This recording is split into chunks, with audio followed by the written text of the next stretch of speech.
सन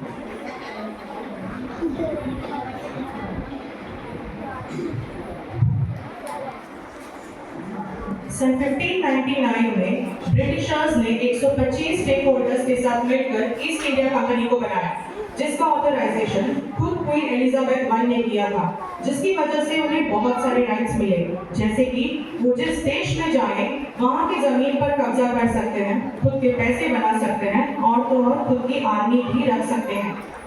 सन 1608 में captain William Hawkins London से रवाना होकर सूरत पहुंचे, जहां पोर्चुगीज और डच पहले से मौजूद थे।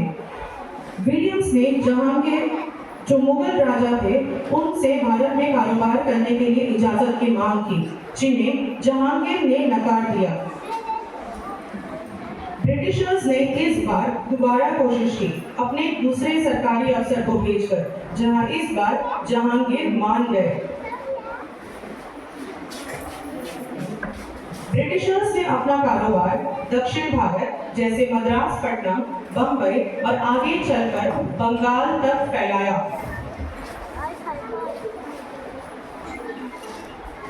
ज्यादा ताकत की लालच में बंगाल के ब्रिटिशर्स ने मुगल राजा औरंगजेब से इजाजत लेनी चाही, लेकिन औरंगजेब से इस बात से इनकार किया। ब्रिटिशर्स बड़े ही आक्रोश में आए और उन्होंने मुगल्स पर हमला कर दिया, जिसमें ब्रिटिशर्स बहुत बुरी तरह से हार गए। औरंगजेब ने उन पर 1.5 लाख का फाइन लगा दिया, जो आज के जमाने में लगभग 35 करोड़ है। इसे चुकाने के बाद ब्रिटिशर्स को उनके राइट्स दोबारा से मिले।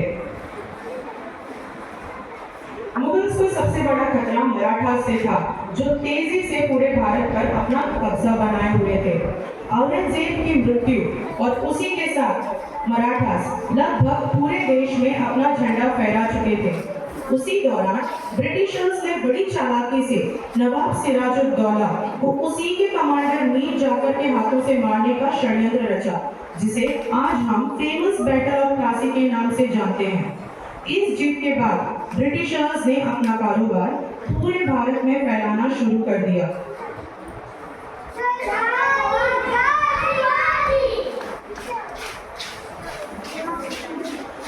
ब्रिटिशर्स ने अपनी जड़ें हिंदुस्तान में फैलाना शुरू कर दी, जिसमें सबसे पहले उन्होंने सब्सिडरी अलायंस की शुरुआत की। इसमें पता है क्या होता है कि अगर राजा ब्रिटिश की सेना का समर्थन अगर ना करे तो वही सेना उसका राज्य जब्त कर लेती है।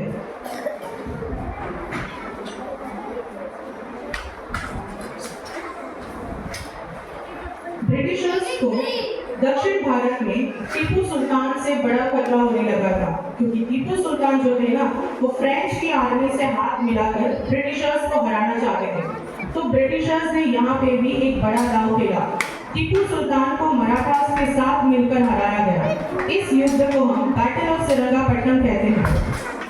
और दक्षिण कोस्ट पर विजय पाने के बाद ब्रिटिशर्स तो मराठा के ही विरुद्ध हो गए और उनके बीच में हुई 3 जंग, एंग्लो वॉर 1, एंग्लो वॉर 2 और एंग्लो वॉर 3। आखिरकार मराठास पूरे भारत से सिर्फ महाराष्ट्र के कुछ हिस्सों में सिमट कर रह गए और मराठास आपस में ही अलग हो गए, अपनी अलग सेना बनाई, जैसे कि होलकर, गायकवाड़, सिंधिया और भोसले। हमें लगता है कि पहला विरोध यानी कि रिवॉल्ट 1857 में हुआ, पर ऐसा नहीं है। पहला विरोध सन 1824 में हुआ था। छोटे से शहर की रानी, कित्तूर की रानी चन्नम्मा, जो अंग्रेजों से लड़ी, आज भी उनकी प्रतिमा हमें बेलगाम के बस स्टैंड में देखने के लिए मिलती है। सन 1829 में एक चौकीदार जो सांगोली शहर का था, वो ब्रिटिशर से बड़ा ही परेशान था। उसने अंग्रेजों से अपना बदला लिया। उसने अंग्रेजों के नाक में कड़ा दम करके रखा था। यहाँ पर मुझे आपको एक दिलचस्प चीज की जानकारी देनी है। उस समय अंग्रेजों को अगर किसी से कड़ी टक्कर थी तो वो थे महाराज रणजीत सिंह, जो कि पंजाब के राजा थे। वे बड़े बहादुर थे। उन्होंने कई सालों तक पंजाब से अंग्रेजों को दूर रखा था, परंतु उनकी मृत्यु के उपरांत उनकी सेना ने भी यह लड़ाई खूब लड़ी। आखिर 10 सालों तक उन्होंने अंग्रेजों को अपने प्राण से दूर रखा, परंतु सन 1849 में अंग्रेजों ने आखिरकार पंजाब पर अपना कब्जा बना ही लिया।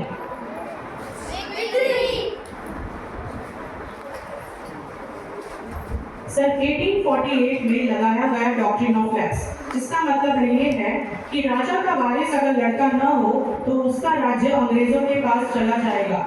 झांसी की रानी लक्ष्मीबाई इसके विरुद्ध खूब लड़ी। आखिरकार सन 1858 में वो हार गई। इस डॉक्ट्रिन ऑफ लैप्स की वजह से बहुत से शहरों की सत्ता पलट गई थी, जैसे कि उदयपुर, सासाराम, नागपुर और अवध। तो बढ़ते हैं सन 1857 की तरफ, जहां भारतीय सिपाही जो अंग्रेजों की सेना में थे वे सब बड़े परेशान थे, क्योंकि उस समय यह बात फैल चुकी थी कि अंग्रेज जो गोली का इस्तेमाल करते हैं उसमें पिग फैट का इस्तेमाल होता है। इस बात से मंगल पांडे बड़े ही क्रोधित हुए और उन्होंने अंग्रेजी सेना पर अपना धावा बोल दिया। अंग्रेजों ने उन्हें बंदी बनाकर उनकी हत्या कर दी। भारतीय सिपाही में इस घटना से बड़ा ही आक्रोश जागृत हुआ। बंगाल, मीरठ, लखनऊ, यूपी से सभी ने दिल्ली की ओर कूच किया और दिल्ली में अपना झंडा फहराया। अंग्रेजों ने उसी साल दोबारा से सितंबर में उन भारतवासियों से दोबारा लड़ाई की और अपना कब्जा दोबारा दिल्ली पर बनाया। इस विरोध को शांत करने के लिए लगभग 2 साल लगे।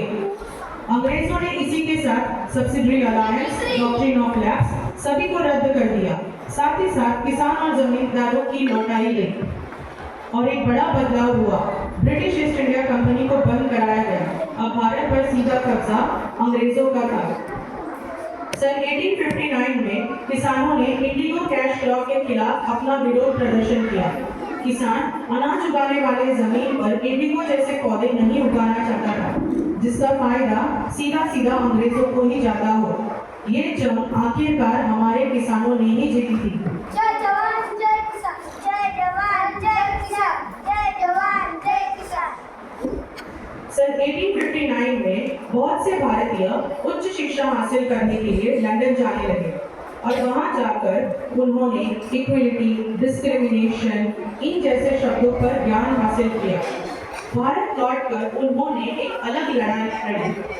देश भर के लोगों को उन्होंने जागरूक किया और अपनी बातों को उन्होंने न्यूज़पेपर, किताबें, सेमिनार्स इनके माध्यम से लोगों तक पहुंचाया, जैसे कि पूर्ण सार्वजनिक सभा, मद्रास महाजन सभा, बॉम्बे प्रेसिडेंसी इत्यादि।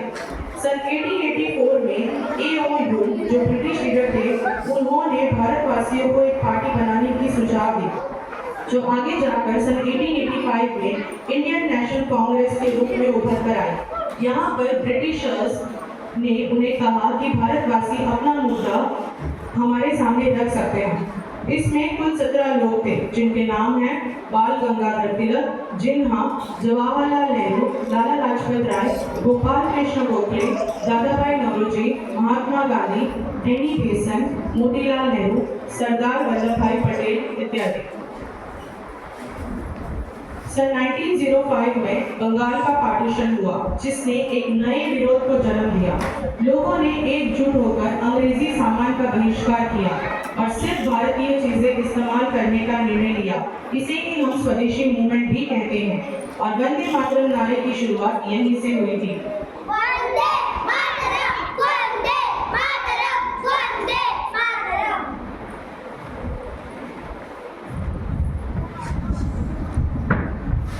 फिर दौर चालू हुआ महात्मा गांधी का। उन्होंने अंग्रेजों के खिलाफ आम लोगों को भी शामिल कर लिया, जिसे हम बखूबी सत्याग्रह के नाम से जानते हैं।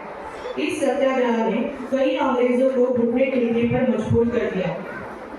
सन 1919 में सत्याग्रह बड़े पैमाने पर शुरू हुआ। पंजाब में भी बहुत से लोगों ने इसका समर्थन किया। अंग्रेज डरे हुए थे कि दोबारा 1857 जैसा माहौल न हो। बहुत सारे लोग 13 अप्रैल को अंग्रेजी हुकूमत के खिलाफ प्रदर्शन करने के लिए जलियांवाला बाग में इकट्ठा हुए। अंग्रेजी जनरल डायर जब उनको इसकी खबर लगी तब उन्होंने आम निहत्थे लोगों पर गोलियां चलाई। इस जंग में कई सैकड़ों लोगों की जानें गई।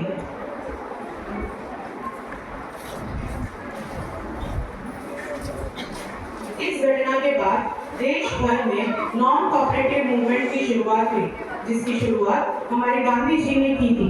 भारत का नया खून जैसे कि राम प्रसाद बिस्मिल, चंद्रशेखर आजाद, राजेंद्र लहरी, रोशन सिंह और अशफाकुल्ला खान ने अहिंसा का मार्ग छोड़कर हिंसा का मार्ग लेना उचित समझा। सन 1928 में साइमन कमीशन की खिलाफत हुई। यहाँ पर हुई मुठभेड़ में लाला लाजपत राय को बुरी तरह से पीटा गया और उनका देहांत हुआ। जनरल जेम्स एस्कॉट को मारने के लिए भगत सिंह और उनके लोगों ने बड़ी कोशिश की, पर वे नाकाम रहे। अंग्रेजों ने उन्हें कड़ी सजा दी, उन्हें फांसी पर लटकाया गया। सन 1930 में हमारे गांधी जी ने दांडी मार्च की शुरुआत की, जो थी नमक कानून के खिलाफ। इस लड़ाई के अंत में जीत हमारे हिंदुस्तानियों की हुई थी।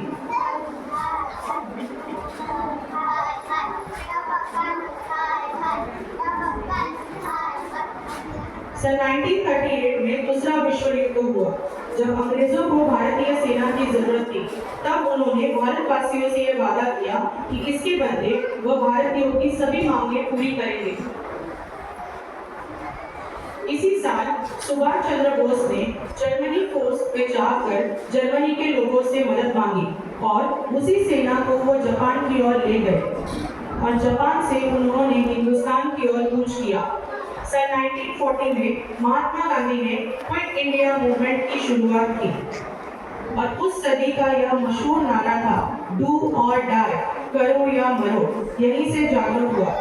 सन 1944 में सुभाष चंद्र बोस करीब 45,000 सिपाहियों के साथ नॉर्थ ईस्ट इंडिया पहुंचे और अंग्रेजों से उनकी कड़ी टक्कर हुई।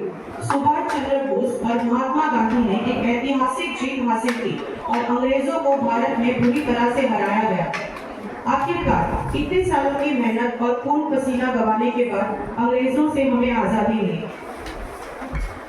हम आज भी उन वीर जवानों को अपने दिल में बसाए रखते हैं, जिन्होंने हमारे भविष्य के लिए अपने प्राण दिए थे।